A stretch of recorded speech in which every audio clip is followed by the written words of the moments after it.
राहुरीत अक्षय कर्डिले यांची मोठी प्रतिज्ञा, विकासासाठी शेवटपर्यंत काम।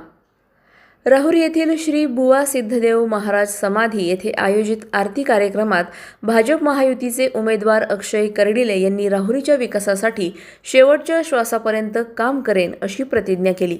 यावेळी त्यांनी पायी चालत जाऊन दर्शन घेत आरती केली। कार्यक्रमानंतर नागरिकांशी संवाद साधत त्यांनी मी तुमच्या घरचा मुलगा आहे असे म्हणत समस्या सोडवण्याचे आश्वासन दिले। या कार्यक्रमाला भाविकांचा मोठा प्रतिसाद मिळाला।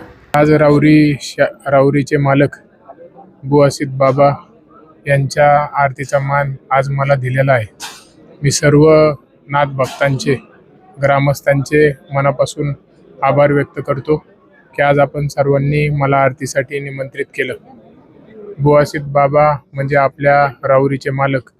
राहुरीची सुरुवातच त्यांच्या आशीर्वादाने होती। आदरणीय आमदार शिवाजीराव कर्डिले साहेब हे बुवासिद्ध बाबा यांचा आशीर्वाद घेऊनच राजकीय क्षेत्रामध्ये आपल्या राहुरी मतदारसंघामध्ये काम करत होते। आज मी या राजकीय क्षेत्रामध्ये पदार्पण करत असताना बुवासिद्ध बाबा यांचा आशीर्वाद घेऊनच मी वाटचाल सुरू केली आहे। त्यांचा आशीर्वाद आपल्या राहुरीवरती आहे आणि मला त्यांच्या विशेष श्रद्धा आहे, भावना आहे। म्हणून आज खरं म्हणजे मी आरतीसाठी सतत येत असतो आणि त्यांचा आशीर्वाद मला मिळावा अशी मी बुवासिद्ध बाबांच्या चरणी प्रार्थना करतो।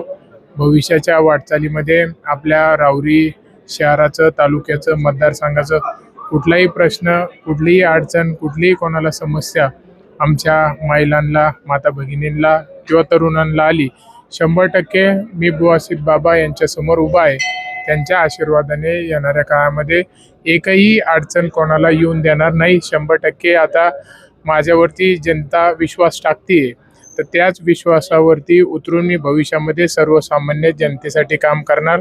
ज्याला जिथं अडचण येईल त्यासाठी खंबीरपणे उभा राहणार आणि अन्यायाच्या विरोधात न्याय प्रत्येकाला मिळवून देण्यासाठी माझं पूर्णपणे पाठबळ असणार। 100% विश्वास हाच देतो की मी आज राहुरी शहरामध्ये सुरुवात करत आहे। माझ्या शेवटच्या श्वासापर्यंत मी राहुरीसाठी काम करत राहीन एवढा विश्वास करतो। आपल्या सर्वांच्या वतीने बुवासिद्ध बाबा यांचा आशीर्वाद घेऊन आता मी भविष्याची वाटचाल करतोय। सर्वांना मनापासून आभार की आपण माझ्यासोबत खंबीरपणे उभा आहात, तसे साहेबांसोबत तुम्ही उभा होते त्याबद्दल ऋणी आहे। भविष्याच्या वाटचालीसाठी सर्वांना मनापासून हार्दिक शुभेच्छा। धन्यवाद। जय श्रीराम। अशाच बातम्यांचा आढावा घेण्यासाठी आजच आपल्या YouTube चॅनलला सबस्क्राईब करा। बातमी आवडल्यास लाईक करा आणि इतरांपर्यंत शेअर करा।